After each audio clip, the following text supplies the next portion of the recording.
Good morning and welcome to Space Center Houston. I'm William Harris, President and CEO, and I'm so delighted to welcome you here for this extraordinary presentation. You're here during a very special week at Space Center Houston. It is our Moon to Mars Festival presented by Welby Financial. The festival runs through Sunday, so we hope you'll enjoy it while you're here today.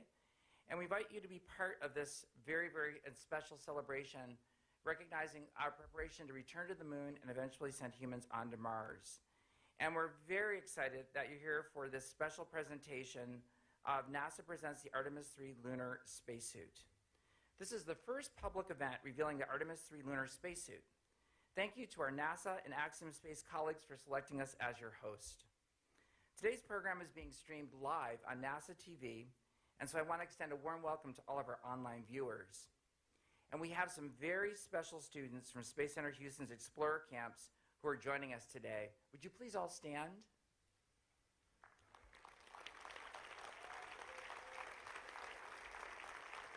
And please stay standing. And then I also want to recognize our participants in our Girls STEM Academy. Would you all stand as well?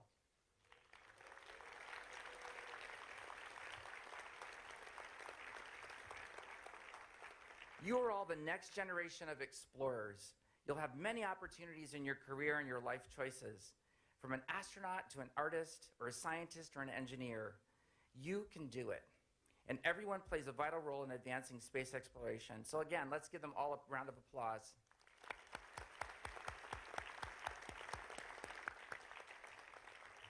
You all can be seated. Thank you for joining us this morning. You're part of living history.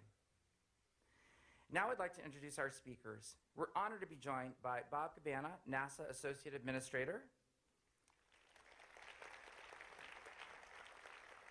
Laura Kearney, EVA and Human Surface Mobility Program Manager at NASA Johnson Space Center and a member of our Board of Directors, Vanessa Weiss, Center Director for NASA Johnson Space Center, Michael Suffredini, President and CEO of Axiom Space, Mark Greeley, EVA Program Manager of Axiom Space, and Russell Ralston, EVA Program Deputy Manager of Axiom Space. And now it gives me great pleasure to turn the podium over to Bob Cabana.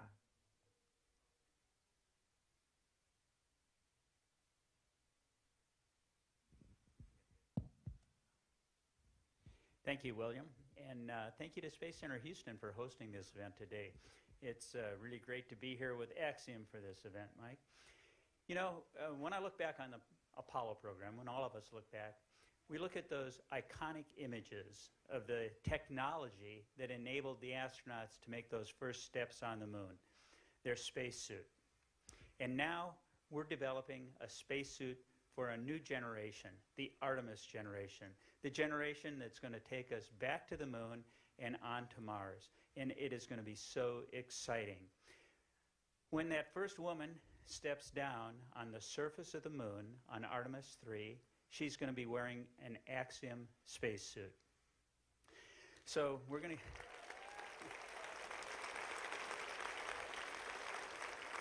to... And I can't wait to see that happen. You know, we're going back to the moon, but we're going to the south pole of the moon this time. And why are we going there? It's challenging, right? We're going to learn more. There's water ice there. Water is hydrogen for fuel and oxygen to breathe. We are going to learn how to operate on the moon for extended periods of time and learn how to operate away from planet Earth and utilize the resources on the moon. And all of this is in preparation for eventually going on to Mars. And we're making those first steps now. We got to have an EVA mobility suit in order to make that happen. And this is the suit that's going to do it. You know, I'm very pleased to be here at the Johnson Space Center. This was home to me for a very long time.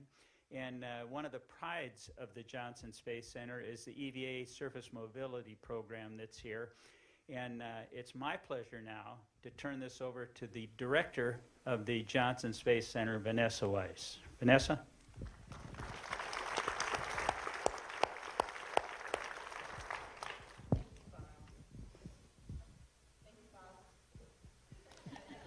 Thank you, Bob. So at NASA's Johnson Space Center, we're just so super proud to be able to continue the legacy of doing spacewalks, as Bob mentioned, from Apollo heritage, using our suits for science operations,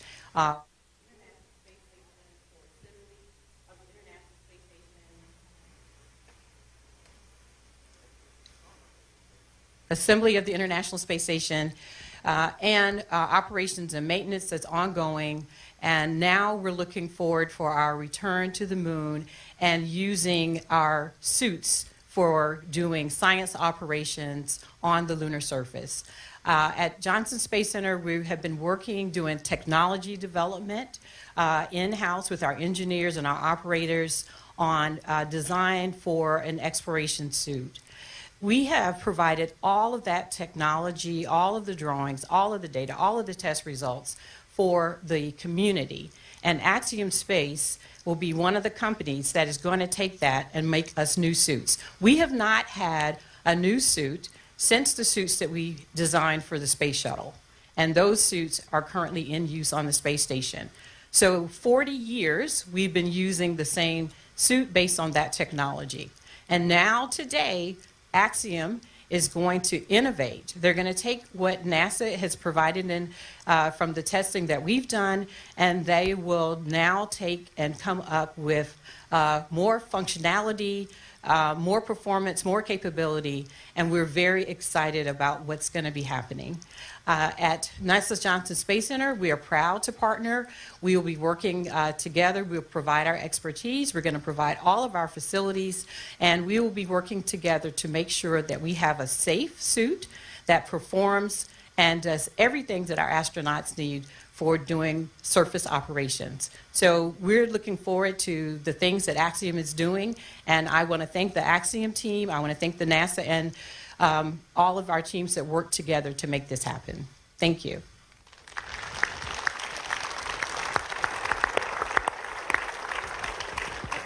And now I'm going to turn it over to Laura.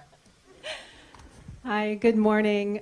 Glad to be here and to see you guys today. I am truly honored to be the manager of what Vanessa mentioned as the EVA and Human Surface Mobility Program here at Johnson Space Center. That for short means spacesuits and rovers. The spacesuits are the first part of our program that is becoming real. We've been working really hard for a few years to get everything on contract. But once that is in place and we actually have contractors selected, it's really excited to see their work coming to fruition and seeing real hardware. So this contract is a little bit different. It's similar to what we have used for commercial cargo and commercial crew, where we call it a service contract. So historically, NASA has actually owned the spacesuits. Think of it like owning your car. The way we have contracted on what we call the extravehicular activity services contract is we actually buy services from the vendor. So think of it more like a rental car. So Axiom will be providing the hardware for both training and for flight. They will bring that hardware in, and we, NASA, will utilize it and operate it on the surface of the moon for our moonwalking.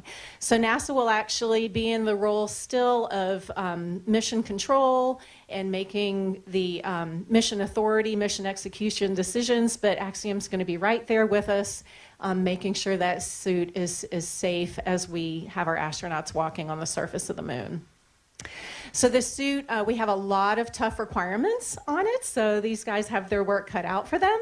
The moon is definitely a hostile place, and the South Pole is going to really be a challenge. So a lot of thermal requirements. We are really looking for improved mobility so that our astronauts can operate more efficiently and effectively than they were able to do many years ago on Apollo. And then, of course, we have really stringent safety requirements, as Vanessa mentioned, on the suits as well. So they certainly have their work cut out for them, but we are absolutely confident that they are going to be successful.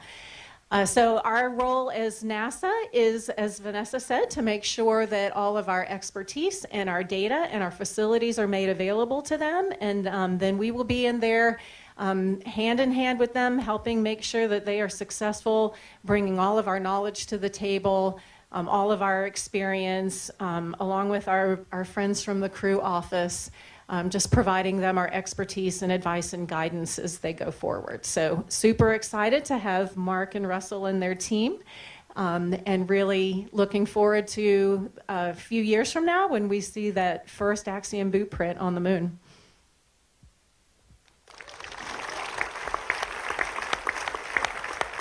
All right, we keep forgetting to introduce, so I think I'm going to pass it on to Mr. Mike Sefferdini. All right. Thank you, Laura and Bob and Vanessa, too, for being here. This is a big deal for us. Let me start by saying, Mark, when I look at here this sea of new astronauts, I think we're going to need some more suits. But first, let me tell you how pleased we are as a company. It's a huge deal to be selected to provide the lunar surface suit for NASA's Artemis program. It's an international program. We're not just taking the nation to the moon and beyond. We're taking we're taking civilization to the moon and beyond. And so we're pleased that humanity's next steps on the moon are going to be in an Axiom spacesuit, and we're very excited to be a part of this the exploration mission as it goes forward. The other thing I need to say is, and they've touched on a little bit here this morning, but this is not something that you do by yourself. This is a partnership. It's a partnership with NASA. The design that we chose and brought forward is a evolvable design from the orbit suit to the lunar surface suit. It's based on about 10 years worth of work that's been going on at NASA Johnson Space Center by suit experts.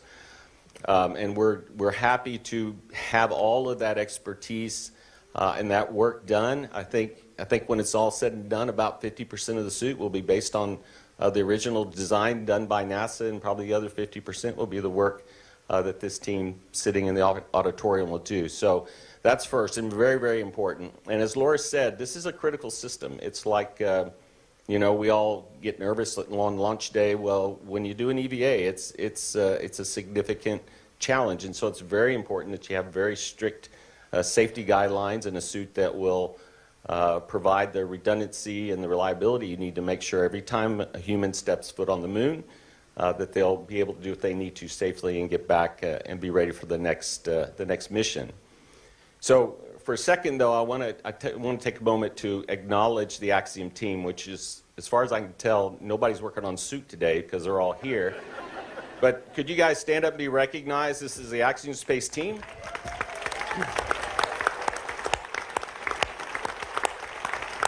You guys are awesome. And when I say Axiom team, it's not just Axiom Space, KBR, Paragon, David Clark, let's see, APT Research, SOFIC, and Aerosciences and Technology. Did I get them all? Airlock. And Airlock. Oh, goodness gracious. Airlock. Didn't mention Paragon? I got left out IM too? All right. Sorry about that. Paragon, Intuitive Machines, and Airlock. Anyway, my point is we're a big team. We brought a lot of expertise from around the country to work together to build this suit. And it's a critical part of exploration. And we're extremely excited and proud to have been selected to go on this journey with NASA as it takes civilization beyond low Earth orbit. So with that, I think my job is to hand it off to Mark. We've been sitting here talking about all this stuff, but we have an exciting thing to show you, so Mark will get us started down the road. Go ahead. Thank you, Mike. Yeah, so a lot of hard work has been completed for the team to be here today with the spacesuit. For the last couple of years, our team has been off really focused on three things: people, processes, and facilities and equipment. Our team is comprised of many, many people from the NASA XEMU program, so they bring a lot of expertise forward.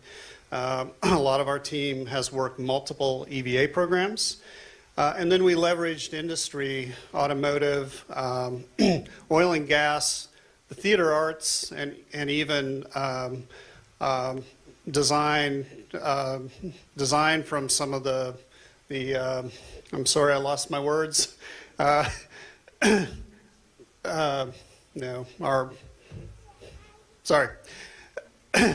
Professional clothing design. Thank you. So we have a vast base of really talented and experienced people.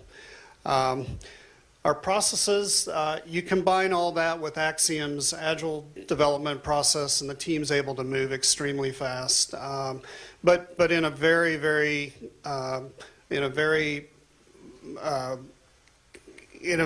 controlled environment, which is critical to building and designing spaceflight hardware.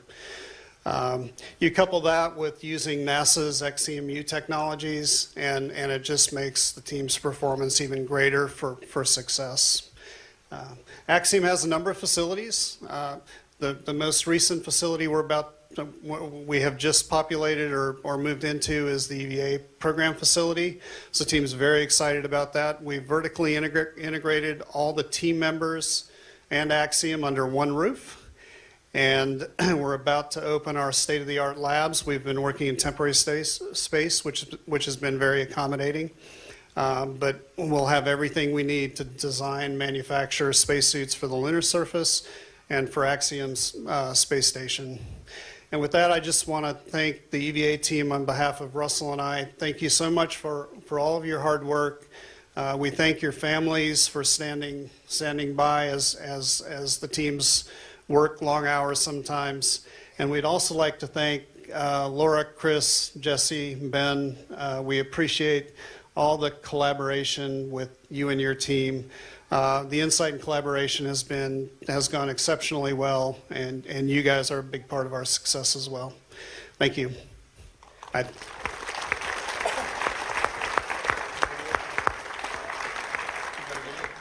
think we're going to a video now.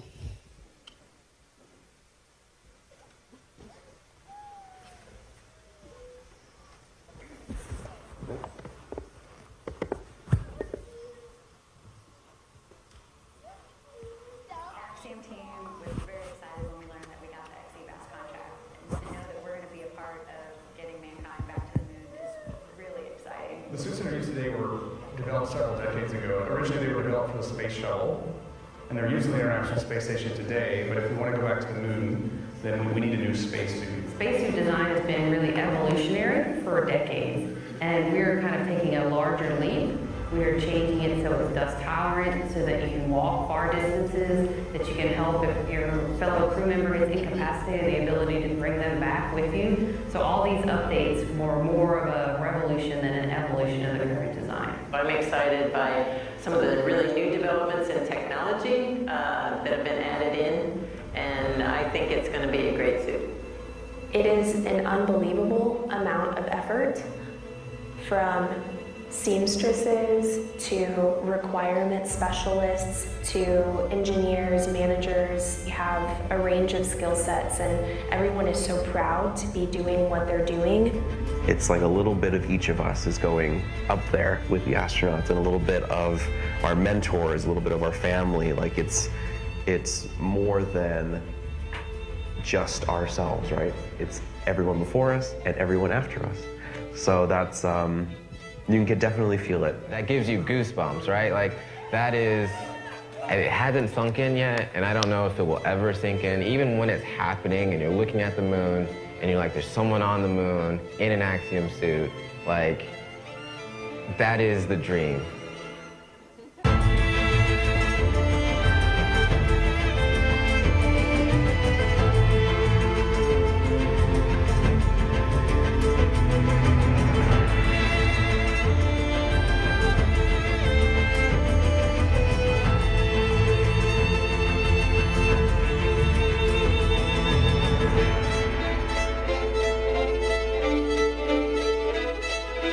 Space is changing so fast right now, and it's going to be such a great time to want to get into any aspect of the space program, whether, you know, as an engineer, a designer, an astronaut, somebody, you know, stepping foot on another planet.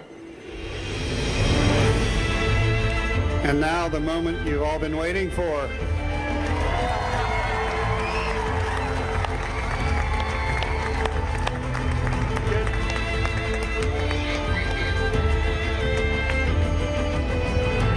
Good morning.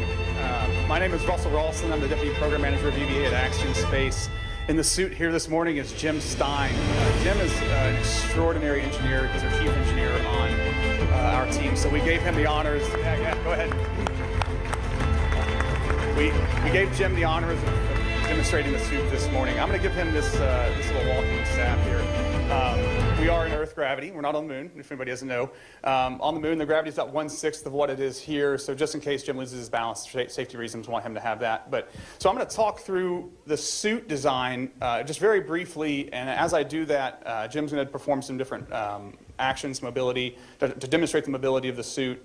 Before we get into that, though, I want to talk about this cover layer. So the cover layer that you see, the black, the orange, the blue, personally, I think this looks amazing. I want to thank Esther Marquise for helping us design this. Esther is a designer, a spacesuit designer on the show For All Mankind, if anyone has seen that on Apple TV+. So this suit has a lot of that worked into this.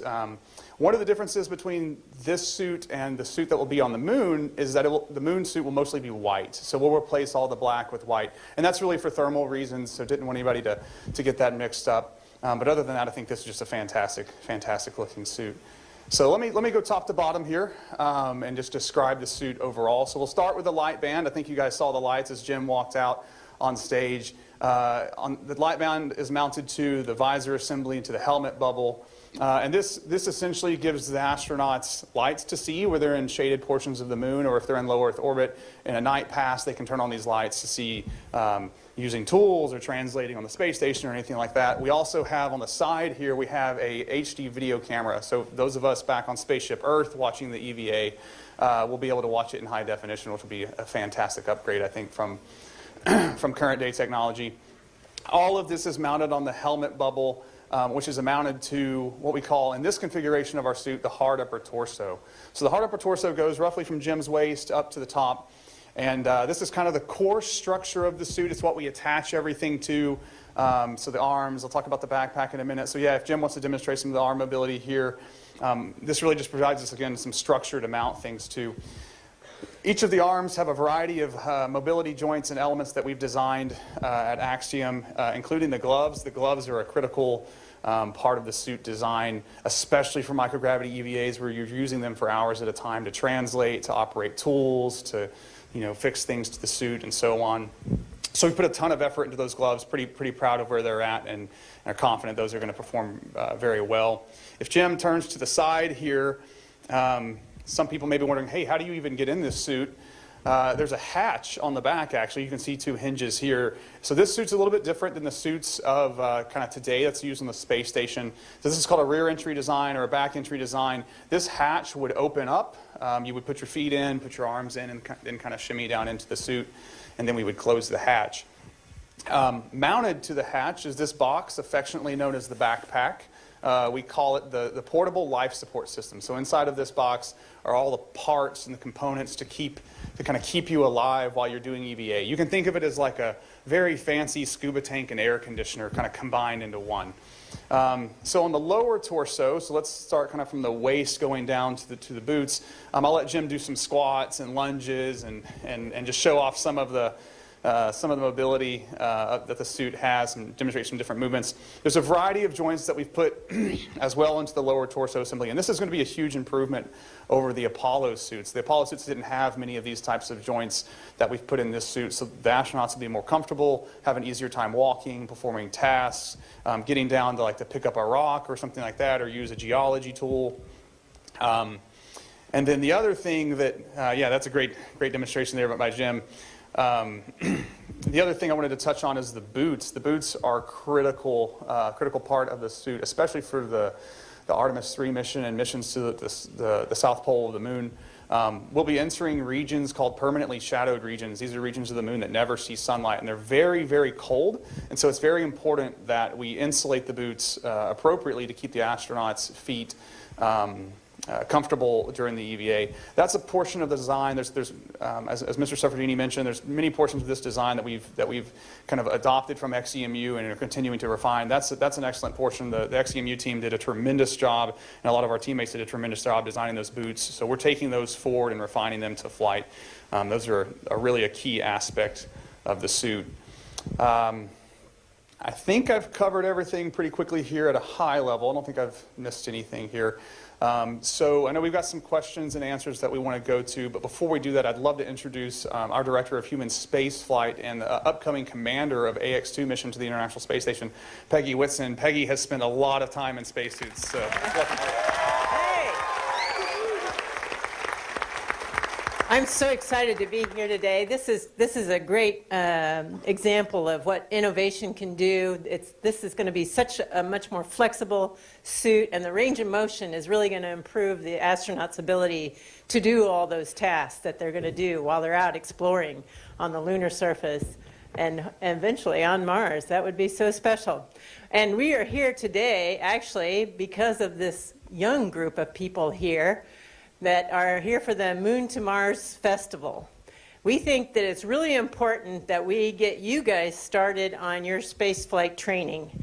And it's really important because we know that you're going to be our future and you're going to be able to wear this suit someday. So we're very much looking forward to that. And we actually have some really little special guests that are going to ask some questions. And I have somebody I'd like to introduce who's going to help us out with that. This is my pilot, John Schaffner. We're flying.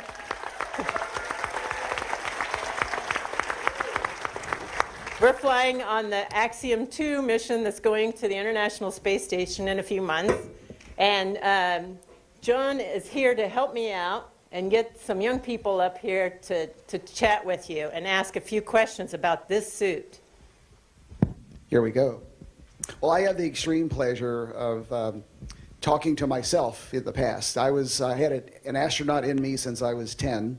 It took me a while, but because of today, the wait has been worth it to talk to some people today. First, I'd like to thank NASA and Axiom for making all of this possible in the private and commercial spaceflight endeavor. I think it's a great step, and we're going to introduce some kids to you that I think will be your future, both for Axiom, Artemis, and NASA. So, I'd like to bring these young people down here that have brought us some really fabulous questions. By the way, thank you, Peggy. I look forward to our flight. I do too. It's going to be great.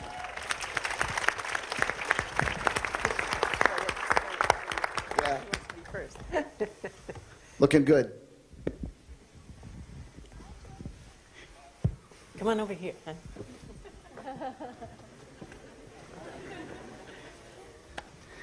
You know, this is great for me. This is actually my demographic, so I feel right at home. All right. Awesome. So what do you think? That's quite a suit, right? Pretty neat, huh? Good. Now, I understand you guys have some questions. Remington, you're 8 years old. You've been thinking about space for how long? About a year. Okay. So what is your question today? Do you wear your space suit in space? Oh, is that a question for me? I'll take it. Well, I won't actually wear this suit. I might sneak back tonight and slip it on. We'll see what happens. But I think this suit will look great on you. So I'm looking forward to one day seeing you in space in this very suit. Would you like that? Cool. Good morning. You're Ian, right? Okay. How old are you? I'm 5. That's awesome. So you have a question for Russell. And Russell's right back here behind us. What is your question for Russell? What's your favorite part about your spacesuit? Oh, that's a great question. You know, if you're going to walk on the moon, I think you have to do it in some pretty cool shoes. So probably the boots. I think the boots are probably my favorite part. He likes the boots. I like your shoes, by the way, today. Thank you for your question, Ian. You look good in this suit also. Hi, Charlotte. I met you a minute ago up there. You had a lot more to say then.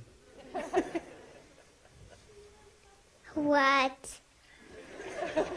So you have a question. I think it's for Peggy, right? You want me to help you? Yeah, I know she makes me nervous too. She's my commander, and she's a very famous astronaut, and it's okay. She has answers for everything. I've tried. So I think your question is, how far away is the Earth from Mars? Is that what you'd like to know? I don't know. You don't know? Okay. That's okay. I don't either, but Peggy knows. I think it's 120.22 million miles away. That takes a long time to get there. Maybe like almost 9 months, but I'd sign up. So. How far does your grandmother live away? Thank you for your question this morning. Viz, good morning, sir. 10 years old. You're almost going to be 11, though, right? All right. Okay, for Mark. Okay, Mark is right back here, the gentleman that introduced the suit to you. Okay, what is your question? What characteristics about the suit will help us survive in space? Microphone. What characteristics about the suit will help us survive in space? That's a great question, Viz. So, as you probably already know, deep space can be a very harsh environment. And there's no oxygen, there's no atmosphere.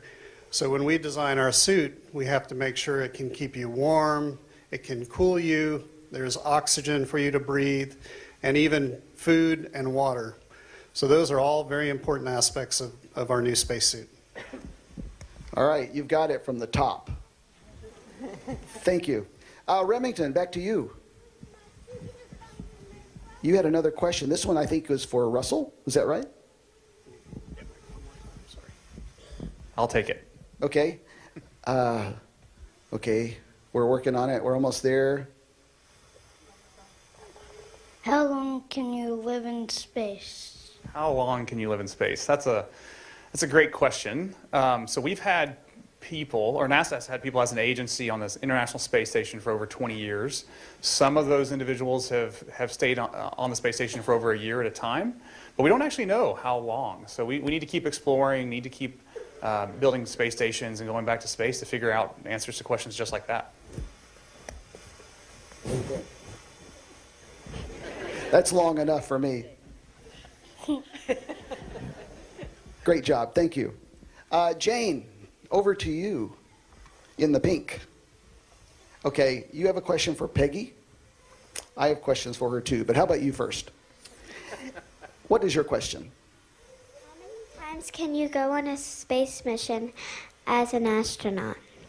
So I've been on 3 different space flights previously. They were long duration missions, and John and I are going to go on another mission together here shortly in a few months. And so that'll be 4, but I'm looking forward to any others I can get. How many times would you like to go to space? 3. Okay, we've got you down for that. Got you down for 3. Okay. Viz, last question's yours. Are you ready? Yes. Okay, this is for Bob, right behind you, Bob Cabana and Mike Suffredini, but these 2 gentlemen here. What is your question? When will we see the spacesuit on the moon? That is a great question, Vince, and NASA is working very, very hard to ensure that we keep Artemis III on track, and our goal is to have the first woman and next man back on the surface of the moon on Artemis III in 2025. And they'll be wearing an Axiom lunar surface suit. Awesome. How old will you be in 2025? Sorry? In 2025, when the suit is on the moon, yes. How old will you be? 23, 11, 12, 13. Okay, 13. Awesome.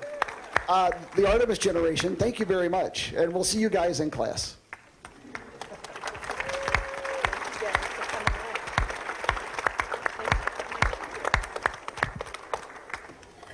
Thanks for coming up, sweetie.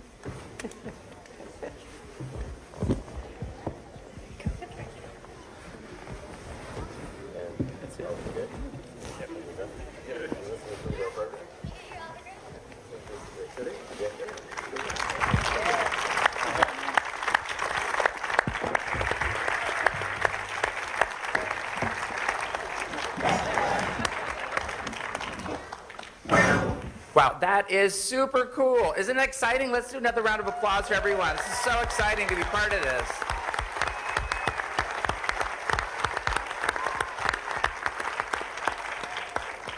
Well, again, I want to express heartfelt thanks to all of our panelists here. Congratulations to NASA and Axiom for this amazing milestone and achievement as we prepare to return humans to the moon in an entirely new architecture and program.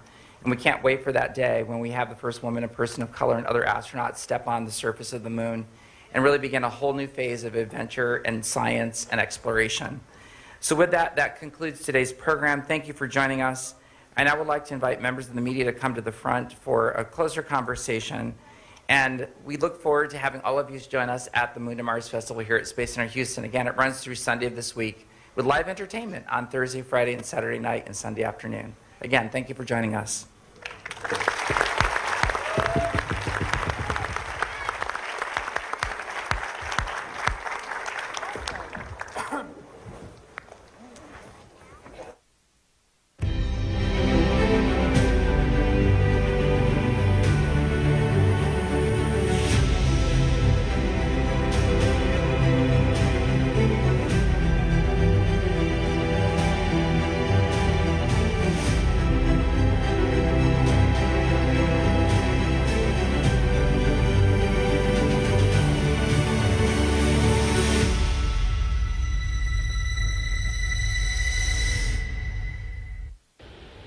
And here we go. 10. Hydrogen burn-off igniters initiated. 7, 6, 5. 4-stage engine start. 3, 2, 1. Boosters in ignition. And liftoff of Artemis 1. We rise together back to the moon and beyond. And here we go. 10. Hydrogen burn-off igniters initiated. 7, 6, 5. 4-stage engine start. 3, 2, 1. Boosters in ignition. And liftoff of Artemis 1. We rise together back to the moon and beyond.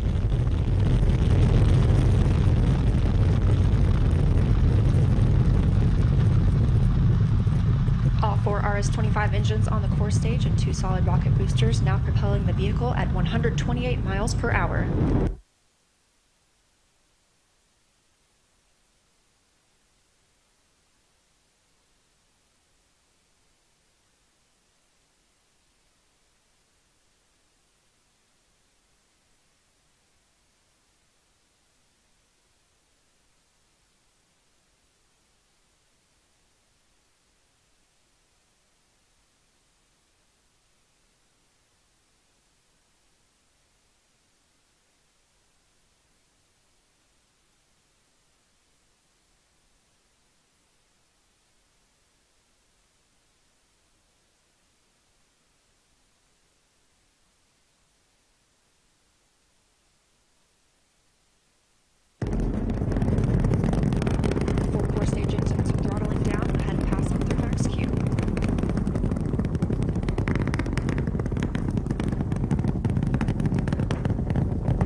Traveling at 1,420 miles per hour. The 4 core stage engines are back at maximum thrust. The next major milestone will be for the solid rocket boosters to cut off and jettison at about 2 minutes and 11 seconds into the flight, so about 30 seconds from now. Again, quiet here in Mission Control Houston as teams continue monitoring the flight of Artemis 1. We're now 16 miles downrange from the launch pad at Kennedy Space Center, traveling over 2,800 miles per hour.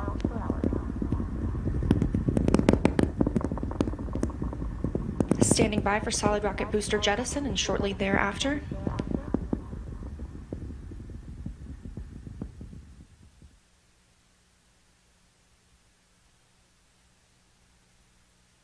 Confirmation that the solid rocket boosters have separated these 177-foot boosters. Now the core stage continues to power the flight of Orion, all 4 RS-25 engines firing, traveling over 3,400 miles per hour, 46 miles downrange.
And you're seeing there on your screen our first Earth views.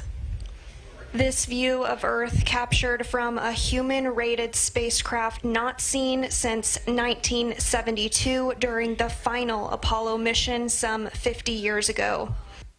The views of our blue marble in the blackness of space now capturing the imagination of a new generation, the Artemis generation.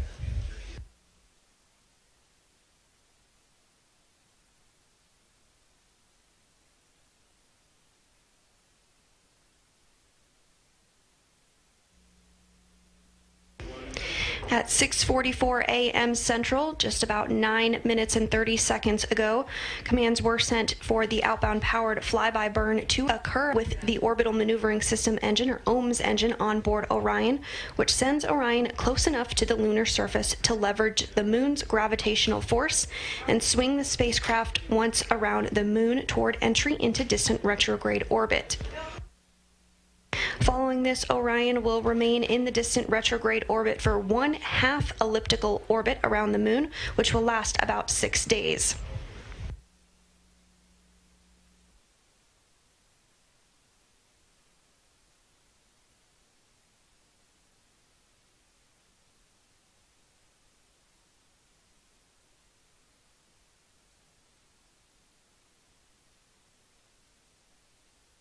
Now to distant retrograde orbit, or DRO. We're going to be about 38,000 miles away from the lunar surface as we orbit around. That's part of why we're calling it distant. And we call it retrograde because the moon orbiting the Earth in this direction, and then we're entering into our orbit in this direction. Opposites, retrograde. Now we're choosing this orbit because it's extremely stable. It doesn't cost a lot of fuel to maintain your position there, and that gives all of our engineers, our flight controllers, the chance to really learn about Orion systems in deep space. We'll learn about flying a spacecraft farther than we've ever sent one intended for humans. We're going beyond anywhere we ever went for Apollo. And so we're in that orbit, test out all of those systems. Eventually we'll do a maneuver to break out of that, do another